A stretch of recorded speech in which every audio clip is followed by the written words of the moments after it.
हे गोपाल राधे कृष्ण हे गोपाल राधे कृष्ण गोविंद गोविंद गोविंद राधे गोविंद गोविंद गोविंद गोविंद राधे गोविंद गोविंद तो पुण्य क्षीण होने पर पुनः मृत्यु लोक में आना पड़ता है, और जब हमारे पुण्य क्षीण हो जाते हैं तो हमें धरती पे आना पड़ता है।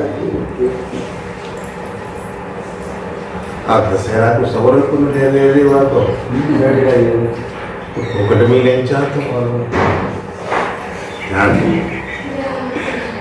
और भक्ति से भक्त का कभी नाश, कर्म का कर्म के द्वारा नाश हो जाता है। तुमने कोई कर्म किया, उसका फल मिला, खत्म। धन की तरह सुबह से शाम तक नौकरी की, उसने हमें 250 रुपए पकड़ाए, तुम्हारी नौकरी खत्म। तुमने क्या ऐसा कोई नहीं किया, कर्म किया, उसने तुम्हें फल दे दिया। लेकिन भक्ति कोई भी कार्य करते हुए कर सकते हो, कैसे भी कर सकते हो। न मैं भक्त प्रेम संति धर्म वेदता प्रसन्न होकर वरदान मांगने के लिए कहा। राजा ने प्रणाम करके वरदान मांगा कि राम दर्शन के बिना मेरी मृत्यु नहीं हो। जय हो। राम सूरत जी कह रहे हैं कि मेरी मृत्यु हो तो राम जी के दर्शन करके ही हम लगाए हुए ऐसे ऐसे वर मांगे। क्या मांगेंगे? ऐसी कोठी दे दे अठवरिया जैसी, और सेमरा के लोगों ने सबन ने गुलाम बनाया, ये तो मांगेंगे। लेकिन उसने क्या मांगा? तपस्या की कि मुझे भगवान राम के दर्शन हो। कब? जब मैं संसार से जाऊं तब। अगर मुझे दर्शन नहीं हो तो मेरी मृत्यु नहीं हो। ले परमानेंट लाइसेंस है ना आया रे तो मैं मरूंगा। तो धर्मवेता एम वस्तु कह करके अंतर्ध्यान हो गए। धर्मराज जो वहीं अंतर्ध्यान हो गए। और भगवान श्री राम ने जब अश्वमेध यज्ञ किया तो यज्ञ अश्व की रक्षा के लिए श्री शस्त्रघ्न जी, हनुमान जी, अंगद जी, श्री भरत कुमार, पुष्कर जी विचलता हुआ घोड़ा जब कुंतलपुर में पहुंचा तो सूरत जी ने घोड़े को पकड़ लिया। मालूम एक सैनबोर्ड लग रहा ना कि श्री रामचंद्र जी अश्वमेध यज्ञ कर रहे हैं, जो कोई इस घोड़े को पकड़ेगा तो उसे युद्ध करना पड़ेगा। बोले राम जी कर रहे हैं तो जब घोड़ा चढ़ाए भी तो आएंगे, तो वो दर्शन। अगर भगवान के दर्शन के काज युद्ध करना पड़े तो मंजूर है। जैसे गोपियों ने अपने चरण की धूल दे दी कि भगवान बीमार है, ले जाओ, चाहे भले नरक में चले जाए पर हमारे प्रभु ठीक हो जाए। इसको कहते हैं भक्ति, इसको कहते हैं प्रेम। घोड़े को पकड़ लिए। शस्त्रघ्न जी, हनुमान जी, अंगद जी पुष्कर को युद्ध में पराजित कर बांध लिया और बोले अब अपने स्वामी को बुला। हनुमान जी तक को बांध लिया।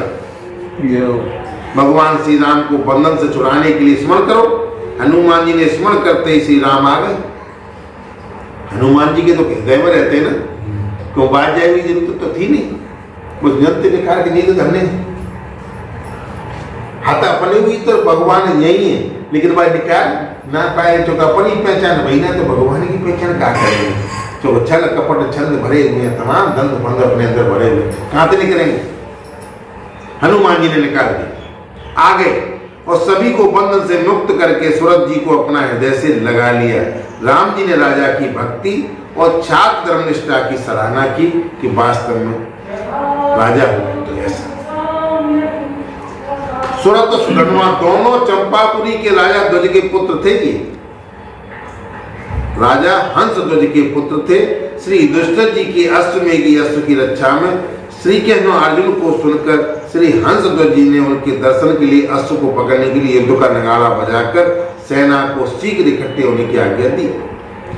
पुरोहित संघ को लिखित की सलाह से घोषणा कर दी गई कि जो समय से उपस्थित नहीं होगा उसे खोलते हुए तेल के कड़ाह में डलवा दिया, क्योंकि युद्ध करना समय से आ जाओ। अगर समय पर नहीं आए तो खोलते हुए तेल के कड़ाही में तुम्हें डाल दिया मत करो।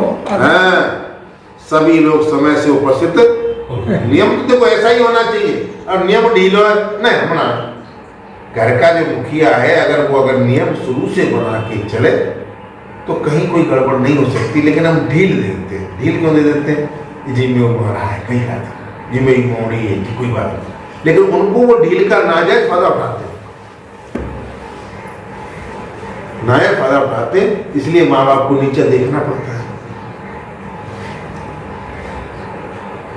तो इसलिए आज अवसर पाकर संत लिखित सुदामा को तेल में कड़ाह में डालने की राजा को घोषणा निर्णय के अनुसार प्रेरित किया। हाँ, ये क्या हुआ आगे भूल गए। सभी लोग उपस्थित हो गए, लेकिन सुदामा को अपनी पत्नी प्रभावती से मिलने के कारण देरी सुदामा ये सुरत सुदामा ये राजा हंसध्वज के दोनों पुत्र थे। लेकिन जैसे राजा ने घोषणा की इनके पिताजी ने, तो ये नहीं आ पाए क्योंकि अपनी पत्नी के पास थे, देरी हो गई। संक और लिखित के मन में सुदामा के प्रति मलिन बुद्धि थी, कारण भक्ति और कर्म कांड को लेकर विवाद हो जाता था। बहुत से लोग कहते हैं कर्म, बहुत से कहते हैं भक्ति।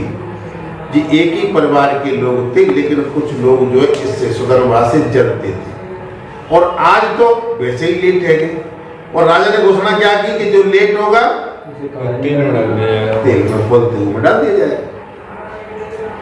इसलिए आज अवसर पाकर संक और लिखित को अवसर मिल गया। हर आदमी विरोधी है, मौका देगा तो बोले मौका ही पर चौका मार, इनको मौका मिल गया।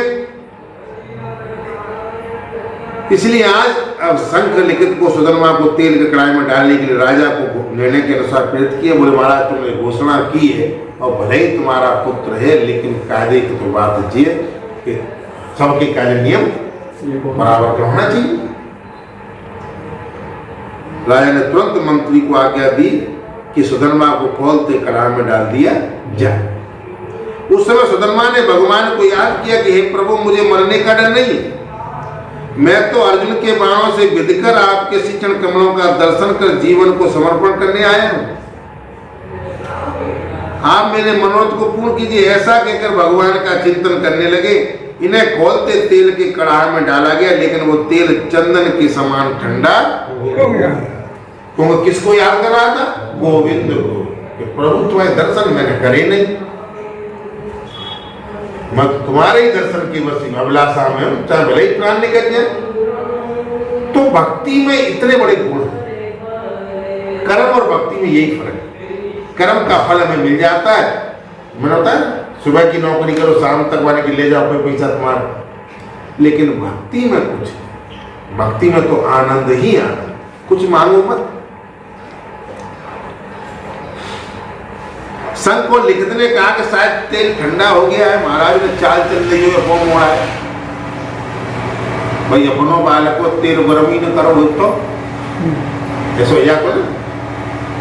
इसी कारण सुदामा को कुछ नहीं हुआ था। तेल के गर्म होने की परीक्षा के लिए नारियल डाला गया, जिसमें फूटने पर दो टुकड़े होकर संक और लिखित के ललाट पर जैसे ही उन्होंने कहा कि हम तो परीक्षा लेंगे, उन्होंने कच्चा नारियल जैसे ही तेल में डाला कढ़ाई में, तो वो नारियल के दो हिस्से हुए और पड़ के माथे पड़े। संत को लिखित जो विरोधी पार्टी के लोग थे उनके खोपड़े में जाकर वो नारियल घाय सीना लगो, घायल हो। उसके बाद प्रत्यक्ष भक्ति का प्रताप देखकर दोनों ही परम भागवत हो गए। बोले भगवान के भक्त से टक्कर करो मल्ली जाते बैरो मत करी। वो दोनों संत और लिखित भी भगवान के भक्त हो गए। सुदामा का अर्जुन से घोर संग्राम हुआ। कौरव सेना में सुदामा थे और ये पांडव थे, लेकिन लड़ विरोधी रहे थे, लेकिन भगवान से कैसे प्यार करते, ऐसी बात नहीं है। हम रहे कहीं भी, लेकिन अपने इष्ट को तो नहीं भूल सकते। अर्जुन ने प्रतिज्ञा किया कि आज मैं 3 बाण से अगर मस्तक न काट डालूं तो मेरे पूर्वज पुण्यहीन होकर नरक में गिर पड़े। प्रतिज्ञा कि अगर 3 बाणों से सुदामा का मैंने सिर नहीं काटा तो मेरे पुण्य खत्म हो जाए और मेरे पूर्वज जो पुरखे थे वो नरक में चले जाए। सुदामा ने प्रतिज्ञा किया कि अगर मैं तुम्हारे तीनों बाणों को न काट डालूं तो मुझे घोर गति को प्राप्त। लेकिन उसने क्या प्रतिज्ञा की सुदामा ने कि तू 3 बाण मारेगा, मैं तेरे तीनों बाणों को काट दूंगा। अगर नहीं काट पाया तो घोर नरक में मुझे जाना पड़ेगा। दोनों की तरफ से प्रतिज्ञा हो। युद्ध में सुदामा श्री के नाम के बल पर तीनों बाण काट डाला। लेकिन सुदामा किसको याद करता था? भगवान श्री के। और मैंने ये कहा है, कोई भी कार्य करते रहो भगवान को याद करते रहो कि ईश्वर है। क्यों? पता नहीं कब हमारा ब्रेक लग जाए। तो हमें रोजाना अपने जीवन की तैयारी नए सिरे से, जैसे ही सवेरा हो नए सिरे से तैयारी करो कि हमें गोविंद को नहीं भूलना। और लेकिन नारायण कटरिया गल लटका नहीं। तो लेकिन अंतिम बाण का आधा भाग उछल कर सुदामा की मस्तक को काट गिरा।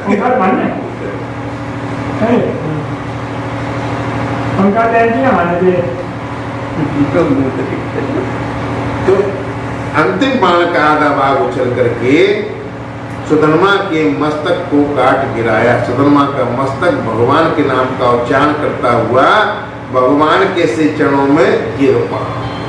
3 बाण चलाए, तीनों बाण काट दिए। उसकी भी शर्त हो गई और इनकी भी शर्त पूरी हो गई। लेकिन उस बाण में से कुछ हिस्सा कटा हुआ निकला और सुदामा की नार। तो पहले सुदामा की शर्त पूरी हो गई कि तीनों बाणों को काट दिया। इधर अर्जुन ने कहा कि अगर मैं नहीं इसके सिर को काट पाया तो मेरे पितर जो है नरक में। दोनों की बात हो गई था। और भगवान के चरणों में जाकर के सुदामा का सिर गिर। सुदामा के मुख से एक ज्योति निकली, तत्क्षण श्री कहने के मुख में समा।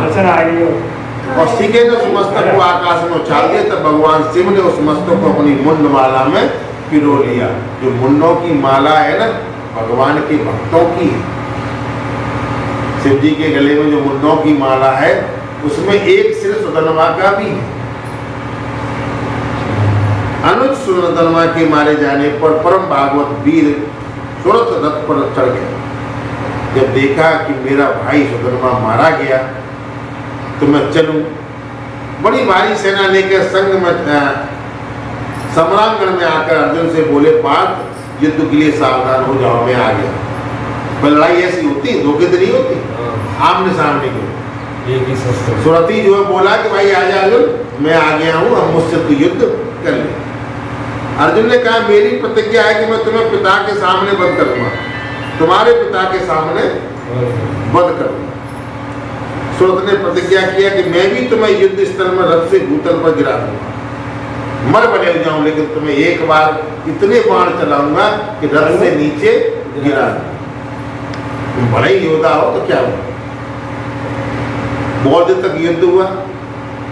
अर्जुन ने एक सर्वदेव में बाण से सुरथी के सिर को काट गिराया। भक्त के वचन को सत्य करने के लिए भगवान ने लीला किया और सुरथ का कटा हुआ मस्तक उछलकर अर्जुन के ललाट में जाकर के लगा और अर्जुन जो है धरती पर दिनों की बात रह गई और उसकी भी बात समझे। तो भगवान की लीला कब किसको क्या करना, इसलिए हमें अपना कार्य करना चाहिए, गोविंद का नाम लेना चाहिए, बाकी उस पर छोड़ देना चाहिए। तू जाने तेरा काम।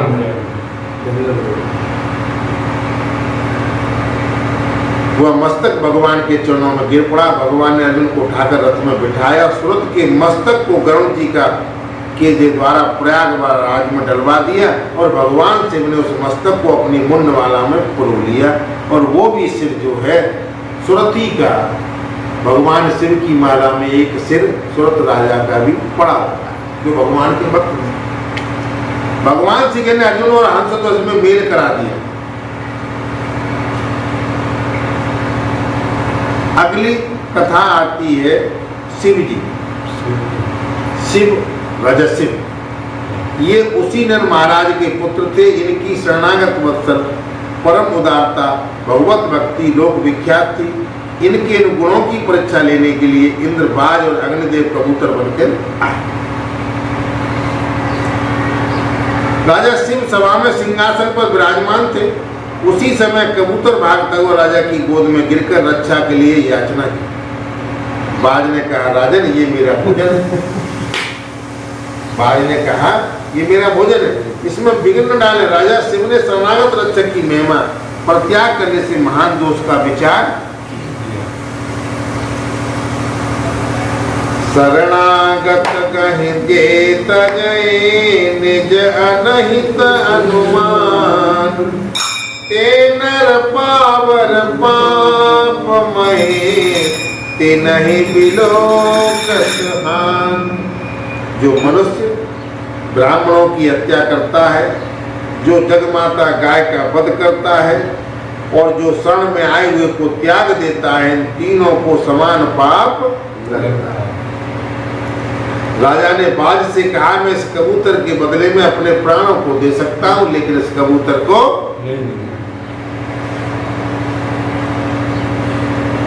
राजा शिव एक पल्ले में कबूतर को रखकर दूसरे पल्ले में जाम का मांस काट कर रखने लगे। कबूतर का इतना वजन हो गया कि सारे शरीर कर को काट काट के रख दिया, लेकिन फिर भी कबूतर नहीं। जब सपत्ते ही उस तराजू में बैठ गए, बोले काट में तो फायदा का हो, सपत्ता ही बेच जाते ऊपर में अपने आगे के जगह, क्योंकि आदमी को अपना शरीर बहुत प्यारा, लेकिन भगवान परीक्षा ले रहे। इंद्र और अग्नि ने प्रकट होकर के वरदान दिया, परमेश्वरी कपोत रोमा नाम का पुत्र होगा। ये कहकर कबूतर अंतर ध्यान। हे गोपाल राधे कृष्ण, हे गोपाल